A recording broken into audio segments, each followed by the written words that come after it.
Who's Cesarek? My dad. Who's Gigi? Me. Okay. Who's Gigi?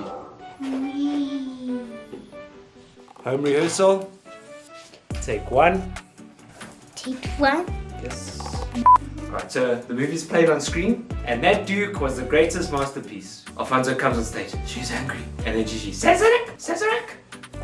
Cesarek, I'm not done. I don't want to live here. And then they talk, there's a conversation. We live right next to a train track. So every time the train passes, the house tends to, don't say it, Cesarek. The house, I'm warning you, tends to, Cesarek, I swear. Wobble! Gigi, my love, come back. It's not that bad. Okay, 3, 2, 1. Let us go, I tell you. Let us go. Then the power goes off, and then the house collapses. Okay. All right, there you go. Brilliant. See? Well done. Okay, scene 2. Yeah. Lights come on. Where are they? Where are they? We packed them. Boop, boop. Hands on your head. Cover your head. Dude. Help me find your 8 boots. Boop, boop, boop. There is no such thing as a wobbling house. Wait, no. What is it, Duke? Look. Oh, Duke, you scared me. Boop, boop. This house is not going to be the death of us. And then the next door. Okay, that was better, ne? See, you know what's going to happen. You make sure that, because if you stand here and I'm standing like this, so if I stand like this, well, you do that like this. All right. Oh, we done. Well done. You're going to be fine, okay?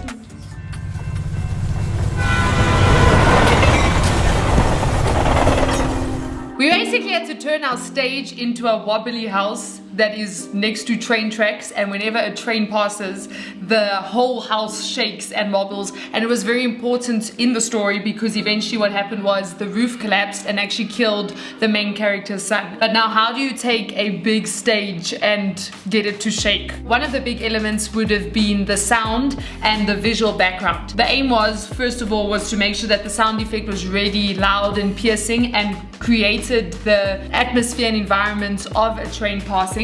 So there were 3 sound effects that I ended up putting together. The first one is a train approaching. So like it's far, the train's still coming. Obviously it's warning you that it's coming, but it is approaching and getting closer. It's getting closer. Now, that was very important because the actors on stage needed a cue for when the train was coming. So that was their cue on, okay, they need to start moving a little bit because the actors had to shake on stage. I added a second train passing so that it sounded like the train came and then actually went. So this is the second sound effect.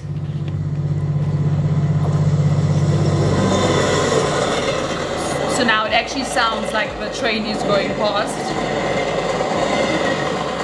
And now the train's left, so the train has actually passed. So that was the second sound effect. And then the third sound effect that I used was, it's actually an earthquake with debris, but I wanted the items in the house to be shaking and I wanted you to be able to hear the items shaking. So this is what this sounds like.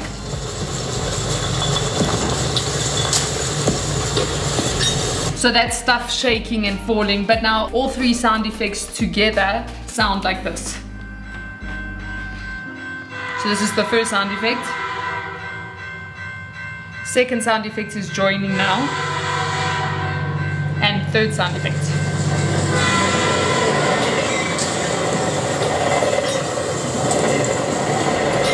The sound was so impactful that the first time we played it, the young boy that was acting, Josh, he actually flipped out. Like he was genuinely scared because of how the sound just made him feel. And then the second element was the visual element. So we had this on the back screen. I keyframed it so that it would actually start shaking. I put in Final Cut Pro, there's an earthquake effect, and I matched it with the audio. So at first it shakes, but it's not a lot. It's just as the train's coming in the distance. Here at this point, the sound effect is super loud, so the effect is fully on. And then from here, I started fading it out as the train was going away. And then eventually it would stop shaking completely when the train was gone. So that was the visual and the sound element of the train passing and wobbling the whole house.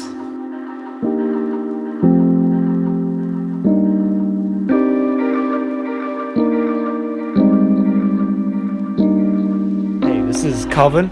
And this is Ryan. There you go. And Calvin over here is actually the lights operator on Stressed. So just to go briefly through what we did is we had the challenge of recreating light fittings in a house, and a house which is right next to a train track, and every time the train comes past, the whole house shakes. And because of that, the lights also, like if you imagine a light in a lighting socket and it's loose, so it's going to cause flicker. Dim on and off. Yeah, I think the idea that we had at first was using the strobe. So we use the software to try and just create different strobes and to create variants across the strobe, so you don't just have like a rave party, because otherwise next Where minute people are. So at first we started with the strobe and it just didn't look great, and plus we couldn't control when the train was far and it got closer, right? So Calvin had a great spark. We had a great spark, you know. Obviously, we figured out if we use the groups, because groups you can select. So it uses all the lights, but you're saying I only want to control this amount of lights instead of having to. So we grouped certain lights, were like, I don't know how many. But yeah, we grouped a few. So what happened was when the train was passing the house, obviously it needs to, you know what I'm saying? Yeah, flicker. We selected the group, chose a few lights. Obviously we don't want everything to, because that's bad for camera. Good point. So we chose like, I'd say 5-6 lights that are pointed at the stage, and then we use the main slider where you're supposed to switch off the lights, you know, like the DB board where you're supposed to off. We use that to kind of fade the lights on and off, because that doesn't switch it off same time, so it's on 100%.